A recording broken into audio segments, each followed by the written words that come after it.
Welcome to ETV prime. AP ప్రభుత్వం మనం చాలాసార్లు చెప్పుకున్నాం. అయితే పథకాలకు మంగళం పాడేయటం లేదా మంగళవారం మాటలు అంటే మీకు తెలుసు కదా, దాన్ని ఇంకా పూర్తి శాంతి చెప్పాల్సిన అవసరం లేదు. లేదంటే మంగళం పాడేయటం అనమాట. ఇవి ఇస్తాం అవి ఇస్తాం ఇది అది అని చెప్పారు. స్త్రీ శక్తి అని ఉచిత బస్సు పథకం పెట్టారు. ఆ కర్ణాటకను చూసి తెలంగాణలో పెట్టారు. తెలంగాణను చూసి ఇక్కడ సూపర్ 6 అవి ఇవి అని మొత్తానికి అది కూడా పెట్టారు. అంటే జగన్మోహన్ రెడ్డి గారు ఇచ్చినవేమో, ఆయన ఇచ్చినవన్నీ ఉచితాలు పప్పు బెల్లాల్లో పనిచేశాడు. రాష్ట్రం శ్రీలంక అయిపోయింది, జింబాబ్వే అయిపోయింది. కానీ అన్ని దానికి డబల్ ఇచ్చి, దానికి సూపర్ 6 అని పేరు పెట్టి ఉచిత బస్సు కూడా ఇచ్చి, ఆల్రెడీ అప్పటికి తెలంగాణలో ఉచిత బస్సు ఫెయిల్యూరు, ఇక్కడెక్కడ అందరూ తిట్టుకుంటున్నారు. అసలు కండక్టర్లకి, ఇది మన డ్రైవర్లకి, పబ్లిక్కి అస్సలు పడట్లేదు. ఒకరినొకరు తిట్టుకోవడం, కొట్టుకోవడం, అసలు మహిళలే చాలామంది వద్దంటున్న పరిస్థితి అనేటువంటి ఇష్యూస్ అన్నీ ఉన్నా కూడా అక్కడ ఓటర్లను అట్రాక్ట్ చేయడానికి 2024 ఎన్నికల ముందు అన్నారు. సరే, అసలు ఒక ఏడాది ఎగ్గొట్టి రెండో ఏడాది మొదలెట్టారు. ఎట్టకేలకి మొదలెట్టి ఇప్పుడు దానికి కూడా మంగళం పాడేటువంటి పరిస్థితికి వచ్చింది అనేటువంటిది. ఎందుకనంటే తాజాగా ఏపీఎస్ఆర్టీసీని మళ్ళీ ప్రైవేటు పరం చేయడానికి ఆలోచనలు చేస్తున్నారు అనేటువంటి న్యూస్ విన్నాం. దాని మీద పెద్ద ఎత్తున ఇవి కూడా మన నిరసనలు అవి కూడా వ్యక్తమైనటువంటి పరిస్థితి. ఆర్టీసీ యూనియన్లు అవన్నీ కూడా చాలా తీవ్రంగా ఆందోళనకి దిగాయి. అసలు వాస్తవానికి ఎన్నో ఏళ్ల కళ లాంటి ఆర్టీసీని ప్రభుత్వంలో విలీనం చేయాలి అనేటువంటి కళను నిజం చేసినటువంటి జగన్మోహన్ రెడ్డి గారు ఆయన అధికారంలోకి వచ్చిన తర్వాత అప్పుడు ఎంతోమంది పాపం ఆర్టీసీ కార్మికులు వీళ్ళంతా కూడా చాలా హ్యాపీ ఫీల్ అయ్యారు.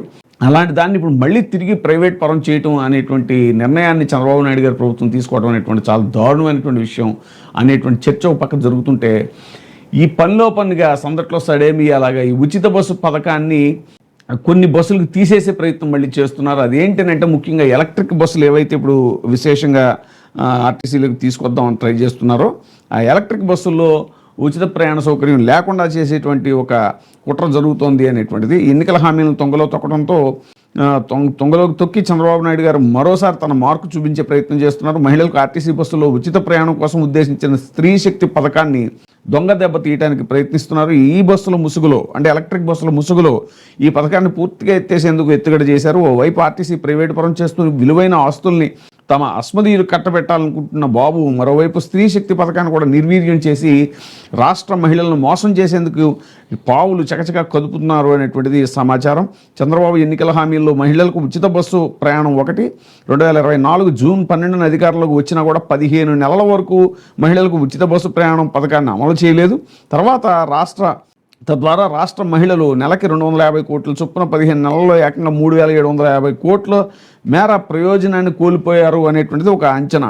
2025 ఆగస్టు 15 నుంచి ఈ పథకాన్ని తూతూ మంత్రంగా ప్రారంభించారు. అన్ని బస్సుల్లో ఉచిత ప్రయాణ సౌకర్యం కల్పించలేదు. ఆర్టీసీలో 16 కేటగిరీల బస్సు సర్వీసులు ఉంటే మహిళలకు ఉచిత బస్సు ప్రయాణాన్ని కేవలం Palle Velugu, ultra Palle Velugu, city ordinary, metro express ఇలాంటి 5 రకాల సర్వీసుల్లో మాత్రమే అమలు చేశారు. 16 రకాల సర్వీసులు ఉంటే 5 రకాల సర్వీసుల్లో మాత్రమే అమలు చేశారు.